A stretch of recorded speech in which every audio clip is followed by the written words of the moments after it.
আসসালামু আলাইকুম। ওয়ালাইকুম আসসালাম রহমতুল্লাহ। কেমন আছেন? আলহামদুলিল্লাহ ভালো আছি, আপনি কেমন আছেন? আলহামদুলিল্লাহ, আমিও ভালো আছি। আজকে তো আপনার মাছের প্রজেক্টগুলো দেখার জন্য আসলাম।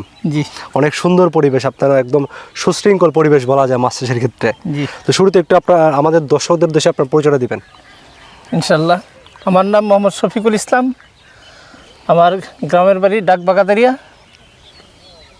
উপজেলা ঈশ্বরগঞ্জ, জেলা ময়মনসিংহ। আচ্ছা, আপনি পেশায় কি কাজ করেন মূলত? আমি একটা মসজিদের ইমাম ও খতিব। আচ্ছা, তো এই যে মাছ চাষ করছেন, এটা মাছ চাষে আপনি আসলেন কিভাবে, মানে কিভাবে মাছ চাষটা শুরু করলেন? আমি ইমাম প্রশিক্ষণ দিয়েছিলাম, 45 দিনের ইমাম প্রশিক্ষণের মাধ্যমে আমাকে উদ্বুদ্ধ করছে মাছ চাষের জন্য। আচ্ছা আচ্ছা, ট্রেনিং এটা কি সরকারিভাবে দেওয়া হয়েছিল? জি আচ্ছা আচ্ছা, ওটা দেওয়ার পরে আপনি মাছ চাষটা শুরু করেছিলেন? জি। আচ্ছা, মাছ চাষটা যখন শুরু করেছেন, এটা কতদিন আগে মাছ চাষ মানে করতেছেন আপনি? 5-7 বছর আগে থেকে। আচ্ছা, এই যে মাছ চাষটা যখন শুরু করলেন, আপনার তখন প্রজেক্ট ছিল কয়টা, মানে পুকুর কয়টা ছিল? প্রথম 2টা প্রজেক্ট ছিল, আচ্ছা 2 একর জায়গা নিয়ে 2টা প্রজেক্ট ছিল। আচ্ছা আচ্ছা, তাই আমি প্রথমে যে সময় মাছ চাষ শুরু করছি, জি। তো প্রথমেই দেখা যাচ্ছে লসের পথে। আচ্ছা, কী ধরনের সমস্যা হতো এরকম ওই সময়? প্রথম যখন আমি মাছ চাষ করতাম তখন মাছ মারা যাইতো, এই বিক্রি করতে গেলে বেশি মূল্য পাইতাম না। আচ্ছা এমনি বাজারে চাহিদা ছিল না, মাছ দেখতে তেমন ভালো লাগতো না, আচ্ছা আচ্ছা, মানুষের নিতে চাইতো না, জি।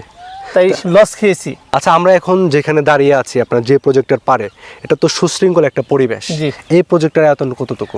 2 একর। 2 একর আছে। আর এই যে পাশে এটা কি আপনার? জি। ওটা কতটুকু? 1 একর। 1 একর। তাহলে আপনার আগে ছিল হচ্ছে 2 একর, এখন কি প্রজেক্ট বাড়াইছেন? জি বাড়াইছি। আচ্ছা, তো এখন মাছ চাষ যে করছেন, আপনার পুকুরের পরিবেশ সবকিছু দেখলাম ভালো, তো এটা আপনি কিভাবে সমাধানটা করলেন, বা মাছ চাষে এখন কি অবস্থা হয়েছে, আপনি কি পদ্ধতিতে চাষ করছেন? প্রথমে যেসব লস খাইছিলাম তারপরে মন একবারে খারাপ হয়ে গেছিল, আচ্ছা কেন আর মাছ চাষ করবো না। তারপরে আমার এক ফ্রেন্ড বিদেশ থাকে, পরে উনি বলতেছে যে আপনি ইউটিউবে চার্জ দেন, চার্জ দিলে দেখবেন যে বিভিন্ন কোম্পানির নাম আসবে। আচ্ছা আচ্ছা, তখন আমি চার্জ দিলাম, চার্জ দেওয়ার পর আপনার এসপি অ্যাকোয়া ট্রেডিং, আচ্ছা এটার নাম আসলো। আচ্ছা, তখন 2টা প্রোডাক্টের নাম দিল এখানে। জি। একটা হচ্ছে ওয়াটার ফ্রেশ আর একটা হলো সুপার গ্রোথ। হ্যাঁ, মানে 2টা প্রোডাক্ট ছিল। 2টা প্রোডাক্ট। আচ্ছা। এই 2টা প্রোডাক্ট পাওয়ার পর আমি এটা পুকুরে ব্যবহার করতে শুরু করলাম। আচ্ছা আচ্ছা, ব্যবহার শুরু করলে দেখা যাচ্ছে যে ওয়াটার ফ্রেশের কাজ হচ্ছে যে পানি পরিষ্কার হয়েছে। মানে এটা ওয়াটার ফ্রেশটা দেওয়ার পর আপনি কি ধরনের উপকার হয়েছে, বা কি ধরনের পরিবর্তন আপনি পাইছেন? পরিবর্তন পাইছে যেন পানি পরিষ্কার হয়েছে, তারপরে আপনার ওই পানির মধ্যে অক্সিজেন তৈরি হয়েছে। আচ্ছা, মানে মাছ তার অসুস্থ হয় না, মারা যায় না। আচ্ছা। আর পুকুরে যে সমস্যাগুলো থাকে, বিশেষ করে যে বিষাক্ত গ্যাস জি। অ্যামোনিয়া, অক্সিজেন, এগুলার কি ধরনের ছিল, এগুলা কেমন ছিল? এইগুলি ছিল। আচ্ছা। যখন এই প্রোডাক্ট ব্যবহার করছি তখন এগুলি নিয়ন্ত্রণে আসছে আর কি। আচ্ছা আচ্ছা। আর এমনিতে হচ্ছে অনেক সময় দেখা যায় বিভিন্ন পুকুরে হচ্ছে আপনার আকাশ মেঘলা করলে বা বিভিন্ন কারণে আপনার মাছ ভাসে, তো ওই ধরনের সমস্যা হয় কিনা? এই ঔষধ প্রোডাক্ট ব্যবহার করার পর ওই ধরনের সমস্যা হয় না। আচ্ছা, এই যে এই তারপরে আপনারা যে আরেকটা প্রোডাক্ট বলছেন যেটা হচ্ছে সুপার গ্রোথ, এই সুপার গ্রোথ দেওয়ার ফলে আপনি কি ধরনের উপকৃত হয়েছেন? সুপার গ্রোথ দেওয়ার ফলে মাছ দ্রুত গতিতে বৃদ্ধি পাচ্ছে। আচ্ছা, এবং মাছ দেখতে খুব চকচকে দেখা যায়, বাজার নিলে তাড়াতাড়ি বিক্রি করা যায়। আচ্ছা আচ্ছা। আর যে মাছের যে আমরা যতটুকু জানি যে মাছের যে খাবারের একটা বিষয় থাকে, সুপার গ্রোথ দিলে খাবারের কোনো ধরনের পরিবর্তন হয় কিনা? জি, সুপার গ্রোথ দেওয়াতে আগে 10 বস্তা খাবার, এখন 5 বস্তা 6 বস্তা হলে মানে খাবারের কি অর্ধেক হয়ে যাচ্ছে? জি, কম হয়। এটার কারণটা কি? এটা হলো যে সুপার গ্রোথ দেওয়ার কারণে প্রাকৃতিক খাবার তৈরি হয় পানির মাঝে। আচ্ছা আচ্ছা, প্রাকৃতিক খাবার তৈরি হওয়ার কারণে আমার খাদ্য কম লাগে, খাদ্য খরচটা কমে যাচ্ছে। আচ্ছা, আমরা একটু আপনার এই পাশটা দেখি। আপনার এই যে মানে খাবার কি কিছুক্ষণ আগে দিয়েছিলেন? জি।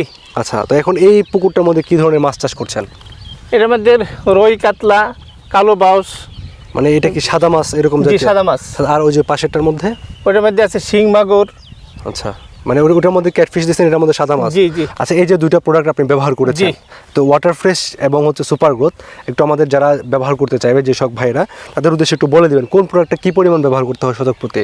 ওয়াটার ফ্রেশ এবং সুপার গ্রোথ জি, প্রতি শতাংশে 100 গ্রাম দিতে হয়। আচ্ছা, এটা কিভাবে দিতে হয়? এটা পানির সাথে মিক্স করে দিতে হয়। আচ্ছা, পানিতে মিশিয়ে পুকুরে গিয়ে ছিটিয়ে দিতে হয়। জি। আচ্ছা, যদি কেউ যে খাবারের সঙ্গে দিতে চায় সেক্ষেত্রে কি পরিমাণ দিতে হবে তখন সুপার গ্রোথ শুধু দেওয়া যায়। আচ্ছা, সেক্ষেত্রে যে 1 কেজি প্রতি 20 থেকে 25 গ্রাম 1 কেজি খাবারের সঙ্গে দিতে হয়। জি। আচ্ছা আচ্ছা, এখন বর্তমান সময়ে তো আমাদের অনেক মৎস্য খামারি ভাইরা রয়েছেন যারা মাছ চাষ করছেন, বিভিন্ন সমস্যায় ভুগছেন। তো মাছ চাষ যারা করছেন এই ধরনের সমস্যাগুলো সমাধানের জন্য তাদের প্রতি আপনার যদি কোনো পরামর্শ থাকে যদি আপনি বলতেন। আমার সকলের প্রতি পরামর্শ হইল যে আমি ওয়াটার ফ্রেশ এবং সুপার গ্রোথ ব্যবহার করে উপকৃত হয়েছি। আমি সকলকে বলতে চাই, সকলেই এই প্রোডাক্টগুলি ব্যবহার করে সকলেই যেন উপকৃত হয় এবং দেশকে স্বাবলম্বী করতে পারে, এবং যারা বেকার রয়েছে তারা সকলেই যার যেটুকু জমি আছে যেন জমিটুকু কাজে ব্যবহার করে সবাই সার্থক হতে পারে এবং দেশও এগিয়ে যেতে পারে। এই আহ্বান আমি সকলকে জানাই। জি, আপনাকে ধন্যবাদ।